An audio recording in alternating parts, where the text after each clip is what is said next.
Vorath Senne Compliance Bureau. Internal after-action record, post-incident debrief submission. Filing auditor, keth-praen Junior Compliance Grade 3. Incident reference, post-Vane 7/corridor keth-praen approach/cycle 44 of on. Status, submitted second filing original returned for classification correction.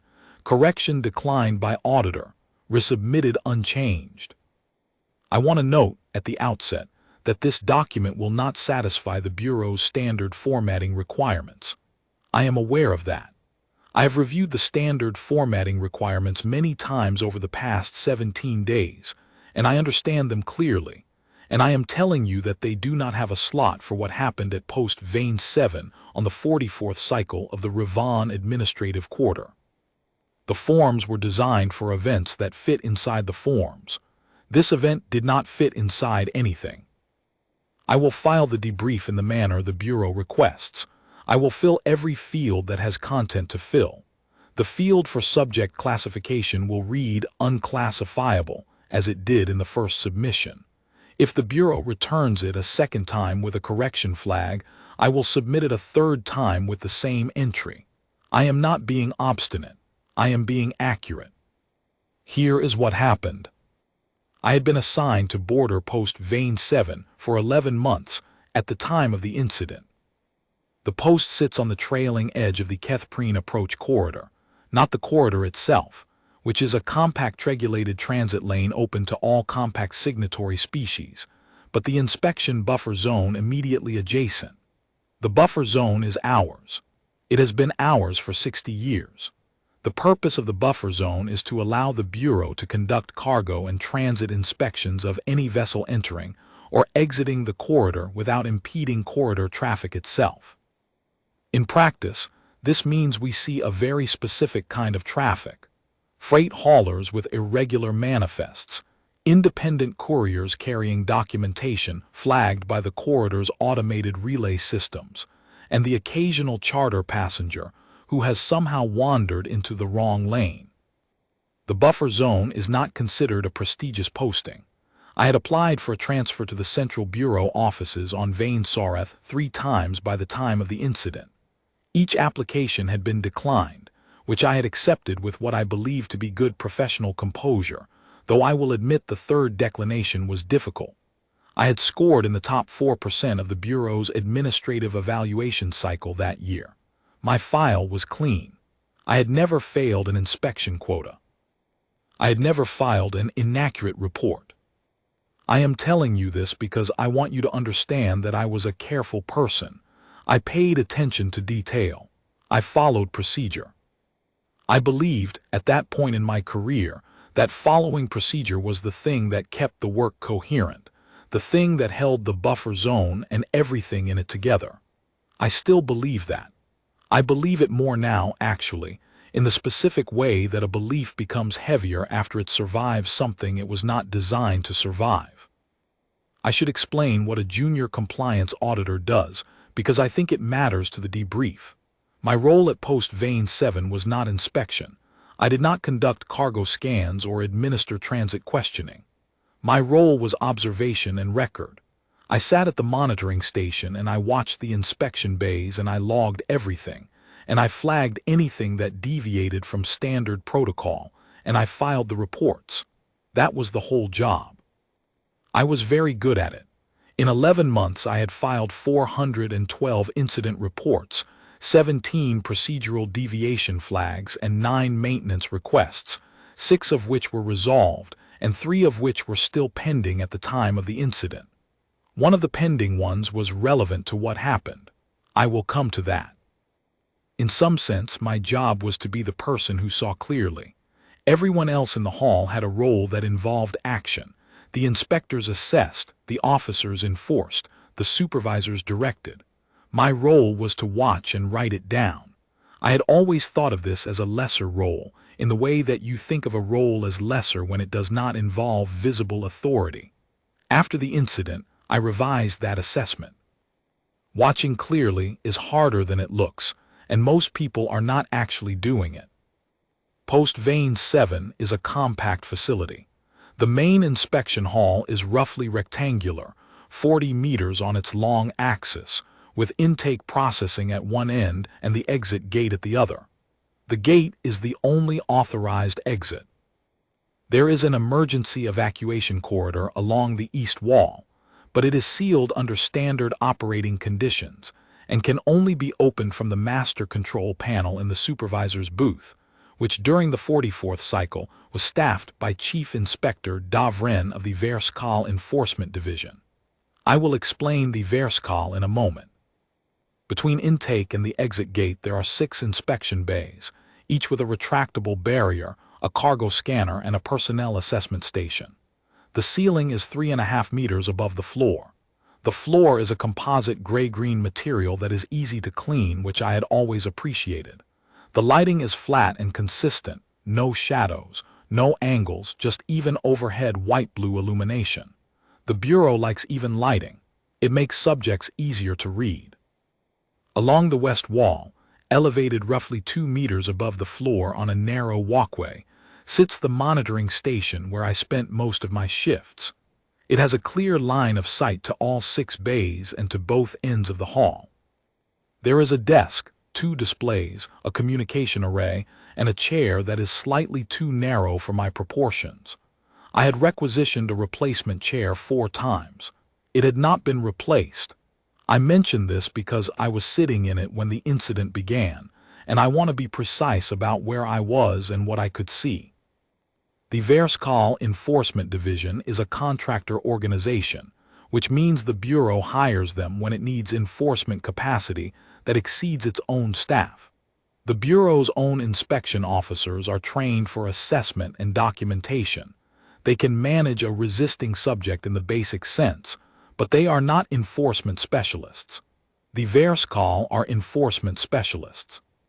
They are contracted for elevated scrutiny periods, for situations where the Bureau expects a higher than normal rate of noncompliance, for posts where the transit profile has shifted toward categories that carry higher enforcement risk.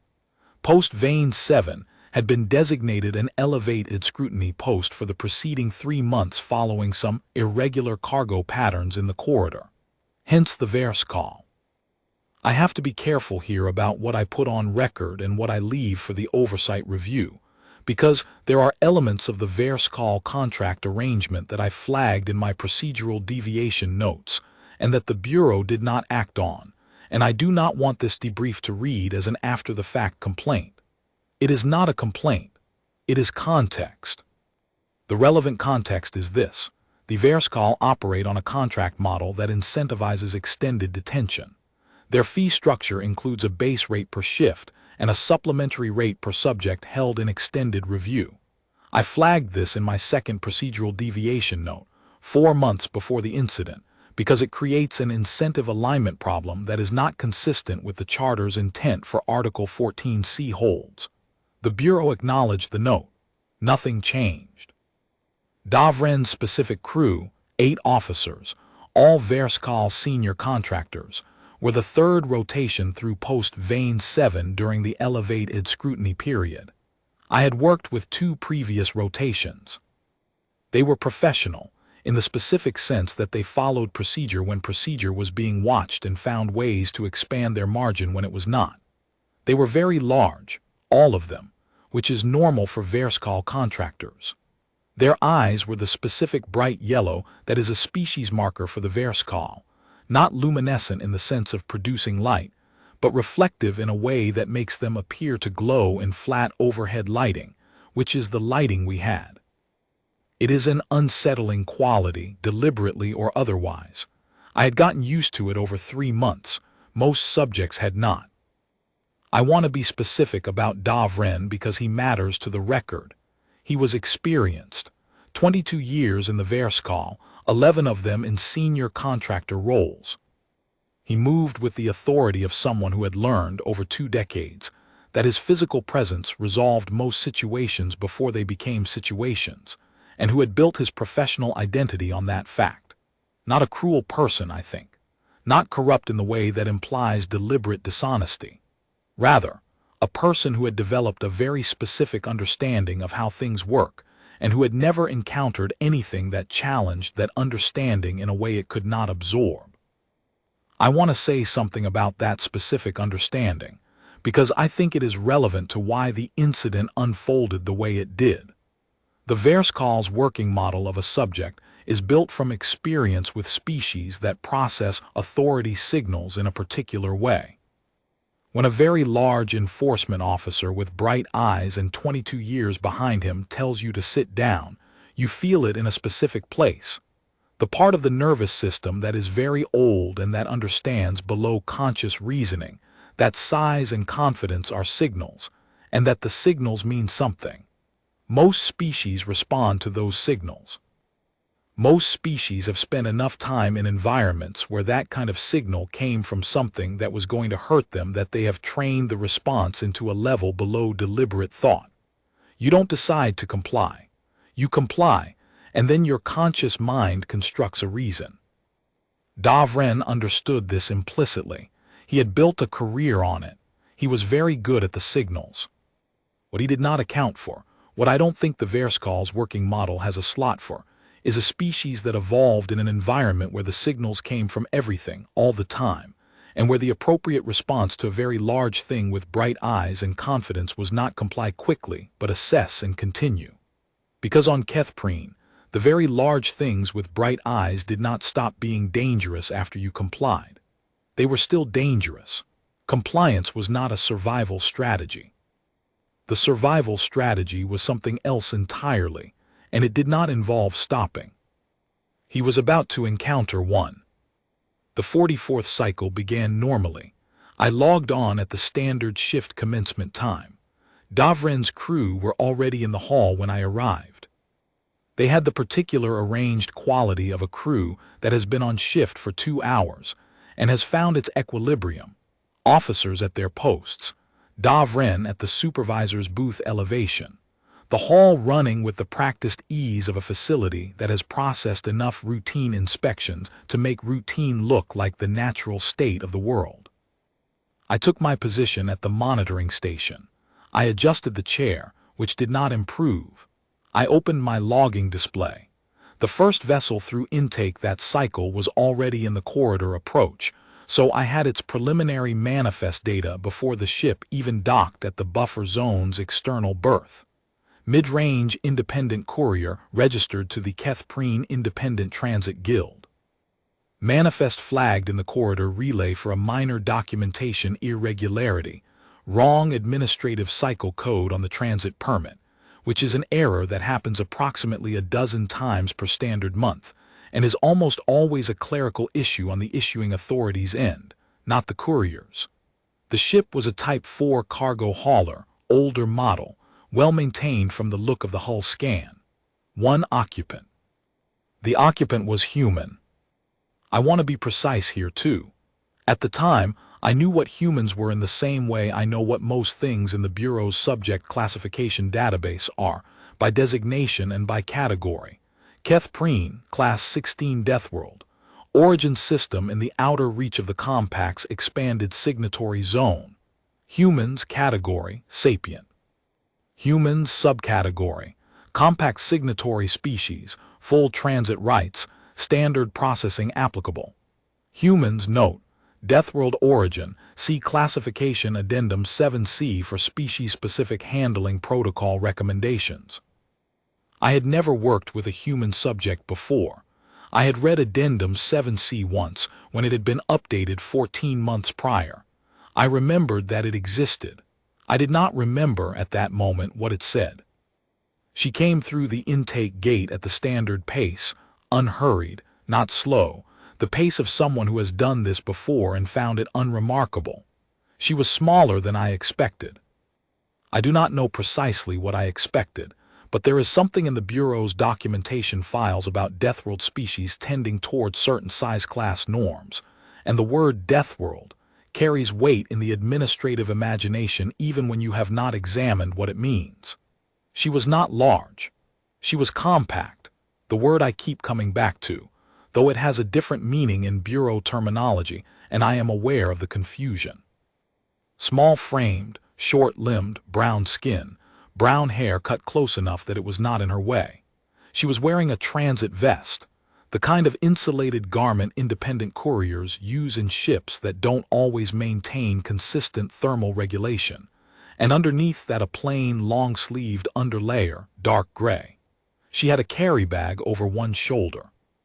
She was not armed, as far as the intake scanner could determine, and I had no reason to doubt the intake scanner. She walked to Bay 3, which is the one designated for flagged manifests, and she set her bag on the cargo scanner's surface without being asked, and she pulled her transit documentation from the vest's front pocket and held it ready. Her expression was, "I have thought about this a great deal in the 17 days since the incident, because I filed a preliminary observation note that day and I wanted to be accurate, and I have still not found a better word than unremarkable. Not bored. Not tense. Not guarded. Unremarkable. The face of someone waiting for something routine to be completed so they can move on to the next routine thing." Vorath, the inspection officer assigned to Bay 3, one of Davren's varess-khol contractors, took her documentation and ran it through the system. I watched the readout on my upper display. The transit permit code error came back flagged. Vorath asked her to confirm her name and origin designation. She said her name. She gave her origin designation as keth-praen, Class 16, which is what the documents also said. Vorath asked her the purpose of her transit through the corridor. She said she was delivering a cargo of calibration components to a compact-registered manufacturing facility on the far side. Vorath asked her to confirm the cargo manifest. She confirmed it. This is the point at which, under standard protocol, Vorath should have logged the documentation error as an issuing authority matter, issued a standard notation for the courier's file, verified the cargo scan, and cleared her through. The whole process, for a minor clerical error with no corroborating flags, should have taken between 12 and 20 minutes. I had watched it happen in that exact sequence scores of times in 11 months. The rhythm of it was familiar. The rhythm, this time, did not continue. What Vorath did instead was step back, activate his communication link, and speak quietly to someone I could not hear clearly from my position. The communication indicator on my display showed he was linked to Davren's supervisor channel, not the standard inspection log. I made a note of this.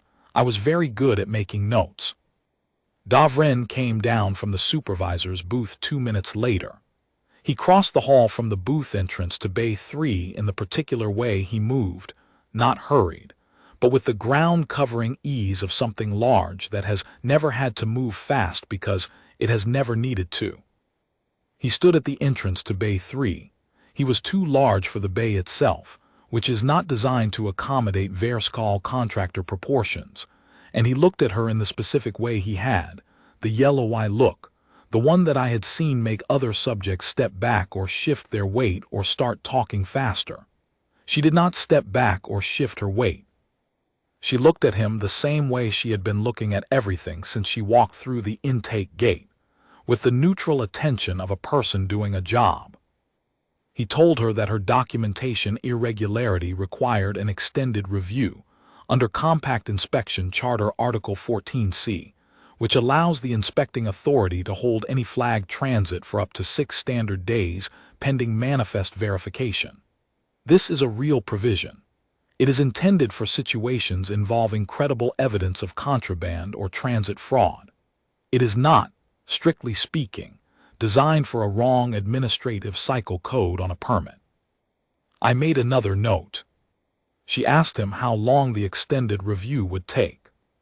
He told her it would depend on the Bureau's manifest verification queue, which was currently running at approximately 5 days.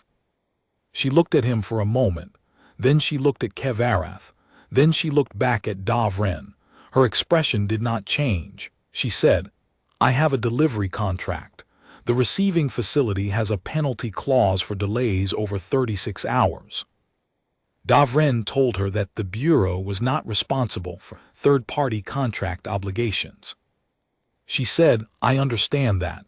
I'm noting it for my own record. What do I need to do to expedite this?" He told her there was no expedited process. He told her to take a seat in the waiting area. He told her she would be notified when the review was complete. She nodded. She picked up her carry bag. She took 2 steps toward the waiting area. Then she stopped. I have gone over my monitoring records from that moment many times. There is no visible signal that she received, no sound from the intake or the exit, nothing that changed in the hall between the moment she agreed and the moment she stopped. She simply stopped, and then she turned around, not toward the waiting area but toward the exit gate, not in a hurry, not quickly. She just turned and walked in that direction, the carry bag over her shoulder, her transit documents still in her hand, her pace exactly the same as when she had come through intake, unhurried, not slow.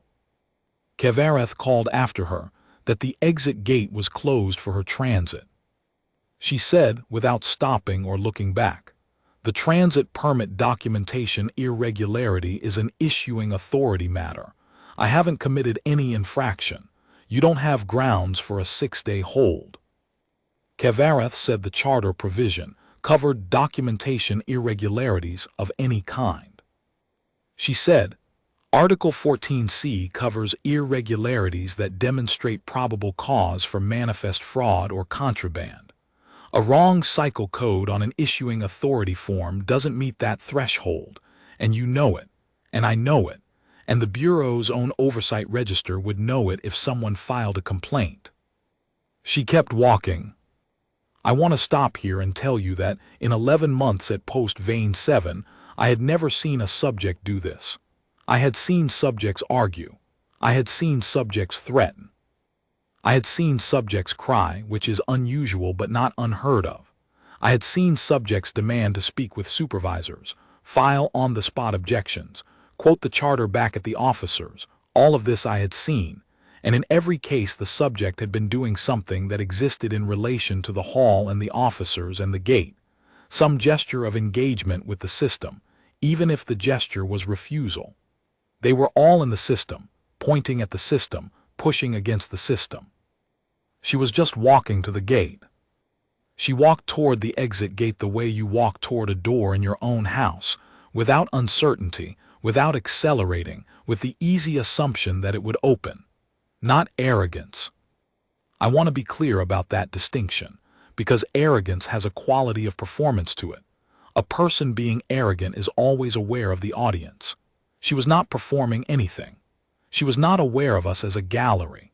She was aware of the gate as an exit and of herself as a person with a delivery contract and legal grounds for departure, and she was moving toward the gate in the same flat, specific way she had moved through intake. It did not open. The exit gate's lock indicator showed red, which means the gate had been manually secured from the supervisor's booth. She reached the gate and she stopped, and she looked at the lock indicator and she put her hand flat against the gate panel, not pushing it, just resting her hand there, as though she was reading it. Keth-praen came down off the walkway near me. I heard his footsteps on the hall floor, heavy, the sound of someone moving with authority, the sound of someone who has never needed to move quietly because the size of him announces itself before he arrives. He called to 2 of his contractors without gesturing, and they fell in at his flanks in the practiced way of a crew that has done this before, and a third peeled off toward Bay 3 to flank the angle, and Keth-praen crossed the hall and told her, from roughly 4 meters behind her, that she needed to step away from the gate and take a seat in the waiting area, and that if she did not comply, they would be authorized to assist her in complying. She took her hand off the gate panel. She turned around to look at him. She looked at his contractors. She looked back at him. There was a moment, I clocked it at approximately 2 seconds from my monitoring position, in which she simply looked at the arrangement. Keth-praen, 2 contractors at his sides, 1 behind her angle. She was reading the room the way she had read the gate panel, not with alarm, with attention. She said, "You don't have grounds for detention. I want that on record." He told her it was noted. She nodded, then she said, "All right." The thing about those 2 words, I have thought about this also. She said them in the same flat register as everything else she had said. Not a resignation, not a surrender. More the way you say all right when you have finished doing the calculation in your head and arrived at an answer, and the answer is simply what it is, and you are acknowledging it before you act on it. Not defeat, not accommodation, just completion, the sound of something that had decided. What she did next took 19 seconds. I have reviewed the monitoring records more times than I can usefully count, and the timestamp is consistent. 19 seconds from the moment she said, all right, to the moment she was standing on the other side of the gate with her hand on the exterior release. I cannot give you a clean procedural account of those 19 seconds, and I have decided not to try in the way I would normally try to document an enforcement sequence, because the normal framework for documenting an enforcement sequence assumes that there is a subject and there are officers, and the subject is doing things in response to the officers. That is not what happened. What happened was that she moved, and the officers were in various positions relative to her movement, and those positions changed. What I can give you is the monitoring record timestamps, because those are precise. At the 4-second mark, the two contractors at Davren's flanks moved toward her. This is the standard advance, the weight and presence approach that the varess-khol used to compress a subject's available space and create the sensation of enclosure. It works because most subjects, when they feel the space closing, make some version of a retreat. They step back, they raise their hands, they start talking, they do something that acknowledges the enclosure. The acknowledgement is the thing the contractors are waiting for. Once the subject acknowledges the enclosure is real, and the subject is inside it. She did not acknowledge the enclosure.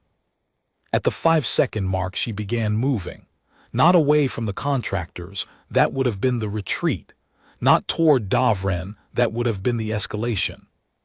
She moved at an angle that the two contractors' advance had not accounted for, which is the gap between them, which existed because the advance is calibrated for subjects who retreat, and if you do not retreat, the gap is where you are.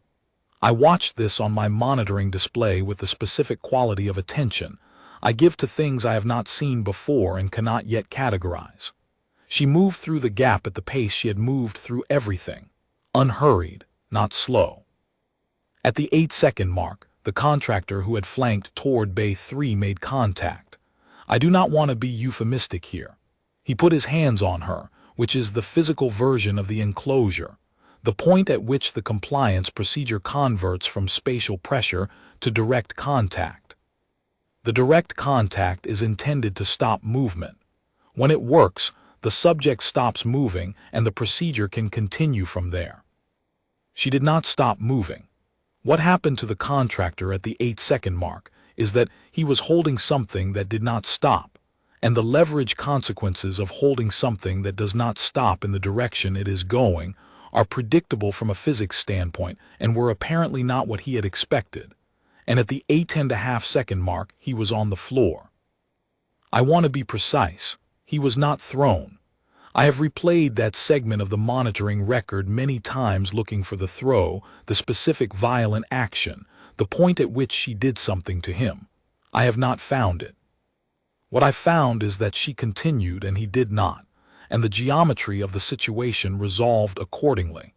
He landed hard enough that his communication link activated automatically, which is the impact alert function, and his indicator went amber on my display, which means injured but not critically. At the 11-second mark, one of the flank contractors reversed direction. Not fell, reversed. He had been moving toward her at the 7-second mark, and at the 11-second mark he was moving away from her, and between those two timestamps I cannot find the moment of decision in the monitoring record because it did not look like a decision. It looked like a body that had received information and was acting on the information before the conscious layer had time to formulate an opinion about it. The information, apparently, was that the space between the 7-second mark and the 11-second mark had contained something the contractor's nervous system found instructive. At the 12-second mark, Davren moved. 22 years in the varess-khol, 11 years in senior contractor roles. He moved with the efficiency of a person who has resolved many situations and who is accustomed to resolution being available when he applies himself to a problem. He covered the distance in 2.5 seconds. At the 14.5-second mark, the third contractor made contact with the west wall. I have already noted that this contact sheared the support bracket for the monitoring walkway's northeastern anchor. What I will add for the record is that the contact was not energetic in the way that a thrown person's contact with a wall is energetic. It was more the contact of a person who has reached a wall and stopped there because the wall was available. He was upright. He stayed upright. He put both hands on the wall and he looked at something in front of him that my monitoring angle could not capture, and his eyes, from where I was sitting, were very bright. At the 16-second mark, Davren stopped. I cannot and will not put the specifics of why in this report, because it would require me to describe something that I believe would embarrass the Bureau, and that is not, strictly speaking, within my reporting remit. He was not seriously injured. I want to be clear about that. He was stopped, which is different. He was standing in the hall at the 16-second mark in the posture of a person who has arrived at a new and comprehensive understanding, and who is currently processing the implications of that understanding. His eyes were very bright. His crew was in various states of collection. Nobody was actively moving toward her. At the 19-second mark, she had the gate panel open and was stepping through. That was when the structural alarm activated. I want to be clear that the structural alarm was not her doing. What caused the structural alarm was the secondary impact. When the third contractor made contact with the west wall, he struck the support bracket for the monitoring walkway's northeastern anchor, which was, and I know this because I had filed a maintenance request about it 7 months prior, rated below the standard load tolerance for that class of bracket. The bracket sheared. The walkway's northeastern end dropped approximately 60 centimeters before the remaining brackets caught the load. The display rack on the monitoring station's west side toppled. I was not at the monitoring station at that moment. I had moved to the walkway's railing to get a better sight line on the hall during the preceding seconds, which in retrospect was not a decision I would make again. The display rack struck the walkway railing as it fell, and the railing caught me midsection, and I went over. I landed on the hall floor from a height of roughly 2 meters. The floor is not soft.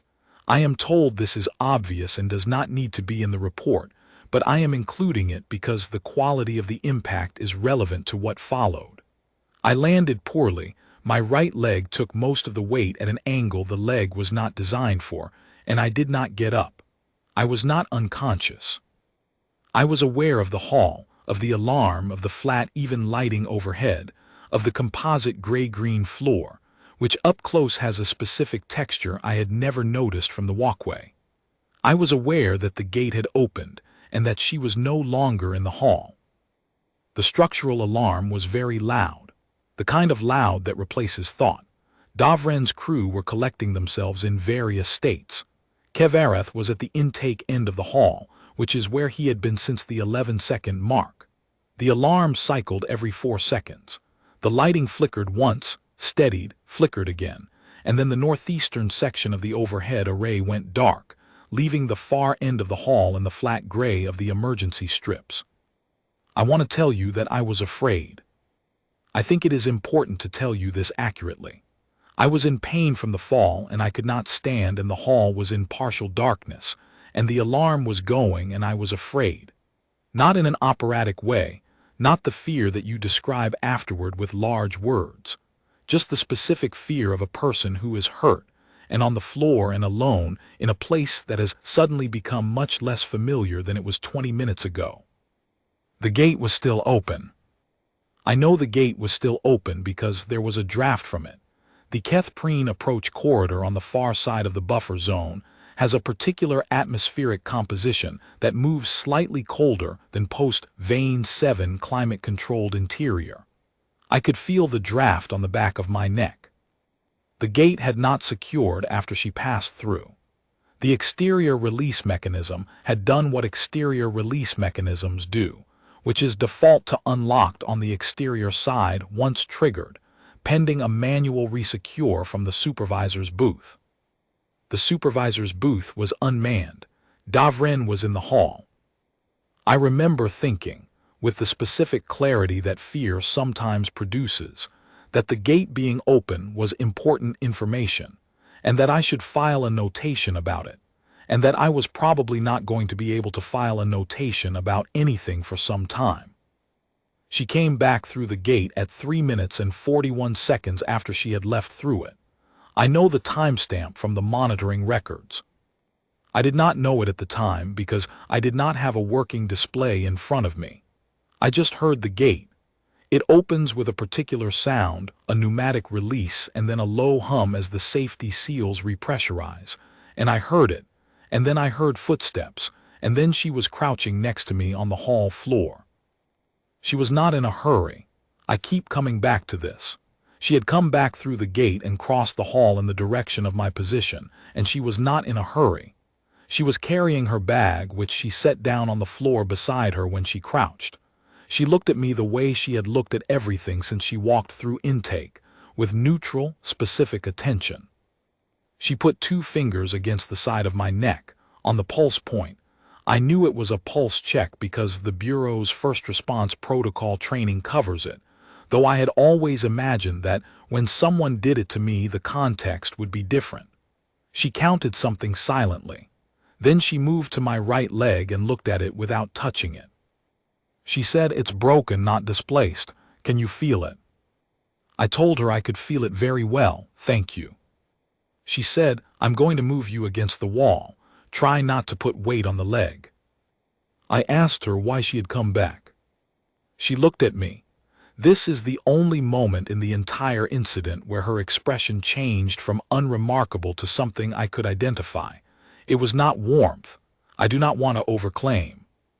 It was something closer to the expression of a person who has been asked a question they find slightly puzzling because the answer seems to them self-evident. She said, "Because you were on the floor." Then she moved me. I was aware that she was considerably smaller than I am. I was also aware, in a dim and secondary way, that I had just watched her move 3 of Davren's contractors in 19 seconds, which suggested that the size discrepancy was not the operative variable. She moved me efficiently and without apparent strain, bracing my bad leg with her carry bag, setting me against the east wall where the emergency strip lighting was strongest. She checked the leg again, briefly. She confirmed I was not in spinal distress by asking me to move specific body parts, which is also in the Bureau's first response protocol, and which she did in the same brisk sequence as the protocol specifies, which I noticed. Then she stood up. Davren was on his feet by then. Most of his crew were on their feet. They were at the far end of the hall, near the supervisor's booth entrance, and they were looking at her from that distance with the specific quality of attention of people who have revised their initial assessment and are working through the implications of the revision. The alarm was still cycling. The northeastern lighting was still dark. She picked up her carry bag from beside me. She looked at Davren across the hall. She said, "Your bracket was already failed. I've flagged the post's transit authority registration for a maintenance inspection. That's a separate matter from the detention dispute." She paused. "I'll be filing a formal objection to the Article 14C hold. You'll want to make sure your documentation is clean." Davren said nothing. His eyes were very bright in the emergency strip lighting. She looked at Vorath, who had moved to a position roughly equidistant between the 2 ends of the hall. She said, "The wrong cycle code is on the issuing authorities form, not mine. I'd recommend they correct it." Then she walked toward the gate, not quickly, at the same pace as when she'd arrived. She walked through the gate. It closed behind her. The pneumatic seal hissed. The alarm cycled twice more, and then a varess-khol officer at the secondary control panel finally silenced it. The hall was very quiet after that. The kind of quiet that is not just the absence of sound, but the presence of something that the sound had been covering up and that you can now hear clearly, even though it doesn't have an actual sound. I sat against the east wall with my carry bag under my right leg, and I looked at the gate, and I thought about the fact that she had come back. I do not mean that I thought about it in the sense of processing or analyzing. I mean I sat with it. I was in pain and slightly in shock, and the hall was quiet, and I sat with the fact that she had been outside free, with an exterior release already triggered, with no legal mechanism available to bring her back.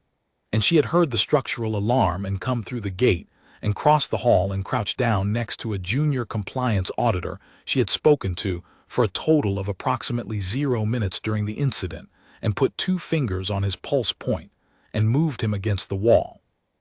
She had not been angry when she left. She had not been warm when she came back. She had been the same temperature throughout, the same neutral, specific attention beginning to end. I do not have a category for that. The Bureau's standard after-action form has 23 fields. I completed 22 of them without difficulty. The 23rd field is subject classification, and the options are drawn from the Bureau's standard taxonomy: compliant, marginally non-compliant, non-compliant, resisting inspection, and high risk. There is also a free text field for addenda, which is intended for documentation of unusual circumstances. I stared at the subject classification field for 40 minutes on the day I filed the first submission. She had arrived compliant. She had become non-compliant in a technical sense. She had declined a detention she had legal grounds to dispute, but non-compliant implies a failure to follow procedure, and I had come to believe that she was following a procedure, just not ours. She had been consistent throughout. She had not escalated. She had not deviated. She had simply continued in one direction in the same register at the same pace, regardless of what was placed between her and the gate. And then she had come back. I typed unclassifiable in the free text field. I submitted the report. The Bureau returned it 9 days later with a correction flag on field 23. The correction flag said, "Free text entry not a valid classification. Please select from standard taxonomy." I reread the standard taxonomy options. I thought about Davren's 3 contractors. I thought about the pace she moved at, which had not changed, not once, from intake to gate and back to gate again. I thought about 2 fingers on a pulse point, and the voice that said, "Because you were on the floor." I selected the field. I typed unclassifiable. I submitted the report a second time. If the Bureau returns it a third time, I will submit it a third time. I do not know how many times I will do this before someone in the oversight office decides to speak with me directly, but I will do it as many times as it takes. I am a careful person, and I file accurate reports, and the accurate entry for field 23 of this particular after-action form is unclassifiable. I want to explain what I mean by that, because I think there is sometimes a confusion between cannot be classified and outside the range of knowable things. I do not mean she is outside the range of knowable things. I mean the categories do not fit. The Bureau's taxonomy assumes a specific relationship between compliance and resistance. Compliance is the expected state. Resistance is the deviation from it. The taxonomy is built to measure degrees of deviation, how far a subject has moved from the expected posture of cooperative processing. It is a well-designed taxonomy. It works for almost everything we process. What it doesn't have is a category for a subject who was not in a compliance posture to begin with, not in a resistant posture either, not in any posture that exists in relation to the compliance-resistance axis at all. She was just moving through. The gate was a thing in her path, and the contractors were things in her path, and the Article 14C hold was a thing in her path, and she moved through all of them with the same quality of attention she had given the cargo scanner. Not contempt, not aggression, just continuation. I have been thinking, in the 17 days since the incident, about what the correct frame is. I keep coming back to this. There is a kind of organism that has spent a very long time in an environment where everything is trying to kill it, and that organism develops a relationship with difficulty that is not the same as other organisms' relationships with difficulty. Other organisms, when placed in a stressful environment, experience the stress. They feel the resistance. They push against it or they collapse against it, but either way the resistance is the thing they are aware of. The thing in their path is the thing in their path. This is not what I observed. What I observed was something that had spent so long moving through difficult environments that difficulty had stopped being a category. It was just the shape of the world. You move through it the way you move through everything else. You do not slow down because you have never learned the habit of slowing down, because slowing down in the environment you come from is how you die. So you move. And the things that are in your path until they are not, and then you continue. I want to ask you to consider something, as an oversight official reading this debrief. The varess-khol are the Bureau's enforcement option. They are what we reach for when we need the situation to resolve in a specific direction. They are large and experienced, and their presence is designed to make the available options clear. What they do is make it obvious that there are walls around the subject, that the walls are real, that acknowledging the walls is the only available move. They are very good at this. 22 years of it in Davren's case. The walls were real, she acknowledged them precisely, and then she went through them anyway. Not because she didn't understand the walls. Because understanding the walls and stopping at the walls are different operations, and she only performs one of them. I have been trying to think of an analogy, and the best I have is this. The post's automated systems are designed to manage transit subjects in the normal course of things. The cargo scanner, the gate locks, the communication arrays, they are all designed for a specific kind of interaction, and they handle that interaction well. But they are designed for it. They assume the subject is doing something the system recognizes. If the subject is doing something the system was not built for, the system continues running its normal operations alongside the thing it was not built for. And the two processes run in parallel without intersecting, and the system does not notice that the intersection isn't happening. That is not quite right either, but it is closer. I have read Addendum 7C twice since the incident, with more attention than I gave it the first time. It covers a number of things. It covers the strength differential, which everyone knows about in the abstract but which is presented in the addendum with specific comparative data that I found clarifying in retrospect. It covers the environmental tolerance, which I had read before and not fully understood, until I watched her move through 19 seconds of what should have been an impossible situation without visible effort. It covers dietary requirements and communication registers, and a dozen other clinical data points that are useful for the Bureau's processing purposes. There is a line near the end of Addendum 7C, in the section titled Social and Cooperative Behavioral Indicators, that I had not remembered from my previous reading. It says, subjects of keth-praen origin have been observed to exhibit elevated loyalty response to individuals classified as allies or dependents, including individuals not previously known to them, under conditions of perceived threat or injury. This response appears independent of the species affiliation of the individual in need, and may manifest, even in adversarial contexts. Note for field personnel: do not mistake this behavioral pattern for de-escalation or cooperative intent. It is a distinct and separate behavioral system operating in parallel with whatever posture the subject holds in the primary interaction. I read that line several times. I am not a field officer. I am a junior compliance auditor, grade 3, and my job is to observe and record and file accurate reports. I am not in the business of interpretation, but I have been sitting with the word parallel since I read it, because that is precisely the correct word, and the person who wrote Addendum 7C had clearly observed something that I had observed, and had chosen the precise word for it, and I think that is worth noting. She processed me as not a threat.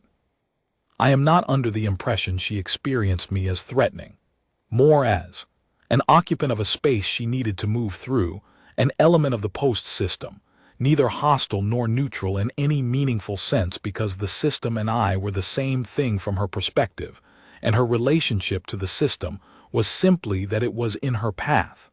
That was the primary interaction. Then the alarm sounded and something in her secondary system, the parallel one, identified me as injured on the floor, and she came back. Both things at once, the going through and the coming back, running simultaneously. I find the going through easier to hold. I have had 17 days to sit with both, and the going through, while unprecedented in my professional experience, has the quality of something I can construct a framework around. I can say, this is what a Class 16 origin produces. This is what it looks like when something that has never been safe develops a working relationship with difficulty that is not affected by the difficulty's specific character on any given day. The contractors were one version of difficulty. The gate lock was another version. They were all the same thing, a condition of the path, and she moved through them accordingly. That is legible to me, if not comfortable. The coming back is what I cannot finish. Not because it doesn't make sense. I think it makes complete sense in the way the addendum describes it. There is a loyalty response that runs independent of the primary interaction. She had that response and she acted on it. That is coherent. The math of it works. What I cannot finish is this: she came back into the post, not to negotiate, not to do more damage, not to make a point. She came back because the alarm sounded and someone was on the floor, and whatever she runs in parallel had already decided that was the only thing that mattered. She put her bag down. She checked my pulse. She moved me to the wall. She told me the leg was broken and not displaced, which was information I could use, and then she stood up and told Davren to check his documentation and walked back out. She did all of that at the same temperature as everything else. There was no warmth in the warmth of it. I am aware that is a strange sentence. I mean that she was not performing care. She was performing first aid, with the same brisk specific attention she had given the cargo scanner and the Article 14C citation and the open gate. It was not different from those things in register. It was just in a different direction. And I don't know what to do with that. I'm a compliance auditor. I work in categories. The categories I have: care, indifference, hostility, alliance, all assume that the person doing the thing has a feeling about the thing. She may have had a feeling about it. I cannot tell. What I observed was a behavior that fit one category perfectly. She helped me completely, effectively, and without delay, and a register that fit none of them. Neither warm nor cold. Neither ally nor enemy. Just present and precise and then gone. The form doesn't have a field for that either, but I am putting it in the notes. I do not have a taxonomy that covers that. Unclassifiable is the accurate entry. My right leg required surgical setting and 4 weeks of reduced mobility. I was transferred to administrative duties at the Bureau's regional hub on Varess-khol for the duration of my recovery, which meant I was moved off post Vein 7 while the structural repairs were completed. The maintenance inspection found 11 additional deficient load-bearing components in the buffer zone structure, which meant the post was partially closed for 6 weeks while those were addressed. I had filed that first maintenance request 7 months before the incident. The other 10 deficiencies were new to me, which tells me either the maintenance team had not looked carefully in some time or the post had been degrading faster than the inspection cycle could track. I lean toward the former. I want to tell you what the first 2 weeks at Varess-khol were like, because I think it is also relevant. In a way I will explain. Varess-khol is the posting I had been trying to reach for 3 years, the regional hub, the central office, the place where the forms come from instead of the place where the forms go to. It is larger than post Vein 7 in every sense: more staff, more space, better equipment, chairs of the correct proportions, and the work is different. At Vein 7, I watched individuals pass through a contained space and I recorded what happened. At Vein Soreth, you look at patterns, aggregated data from dozens of posts, transit flows, compliance rates, flagging thresholds, contractor performance metrics. The individual is not the unit of analysis. The system is the unit of analysis. I sat at my assigned desk at the Vein Soreth hub for 2 weeks on reduced duty, one leg immobilized, and I looked at patterns. I looked at the contractor performance metrics for the varess-khol. I looked at extended detention rates across all compact buffer inspection posts. I looked at the flagging rates for keth-praen independent transit guild couriers specifically, because once you know a thing you cannot unknow it, and I wanted to understand the context that had put varess-solis on the 44th cycle's intake manifest at post Vein 7. What I found was not, strictly speaking, within my reporting remit. But I found it, and I am including a summary here because it belongs in the record. The keth-praen Independent Transit Guild had seen a 400% increase in minor documentation flags at compact buffer posts over the preceding 18 months. Not at the automated corridor relay level, the relay flags were steady. At the buffer posts, where the varess-khol contractor rotations had been expanded, the flags were almost entirely in the category of issuing authority clerical errors, the kind that take 12 to 20 minutes to clear if handled correctly, the kind that generate supplementary detention fees under the varess-khol's contract model if they are not. I filed a notation about this in the Vein Soreth oversight record. It was acknowledged. I do not know what will happen to it. I am including it here because it is part of what happened at post Vein 7 on the 44th cycle, even though it happened long before the 44th cycle, and because I think the record should be complete. Davren's varess-khol contract was not renewed for the following quarter. I do not know the reason given officially. I have some private hypotheses. The cargo delivery dispute, varess-solis' penalty clause, was resolved through the compact's standard courier grievance mediation process. The issuing authority corrected the cycle code error. The post-transit authority notation was updated. Her record shows the detention as disputed and resolved in her favor, which it was. Her ship left the buffer zone at 3 hours and 22 minutes after she came back through the gate, which is when she would have departed if the inspection had gone completely normally. I found that fact in the corridor transit log 2 weeks later, when I was reviewing records from my administrative posting at Vein Soreth, with one good leg and a better chair than the one I had left behind.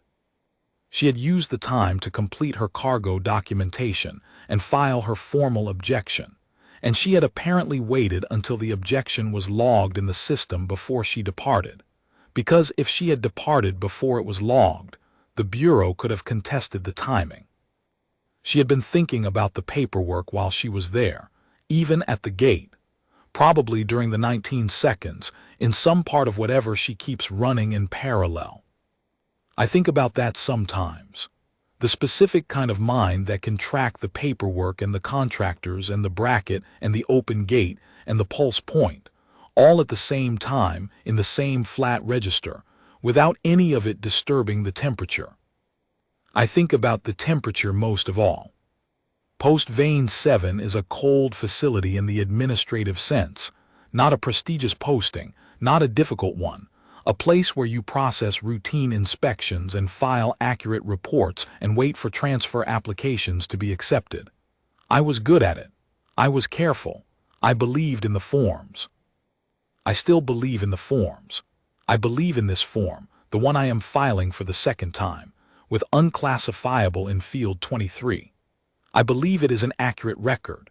I believe it will be more useful, eventually, than any of the standard taxonomy options would have been, because the standard taxonomy was not designed for what walked through post-Vein 7 intake gate on the 44th cycle of the Ravon quarter, and it would be a worse form if I made it pretend otherwise.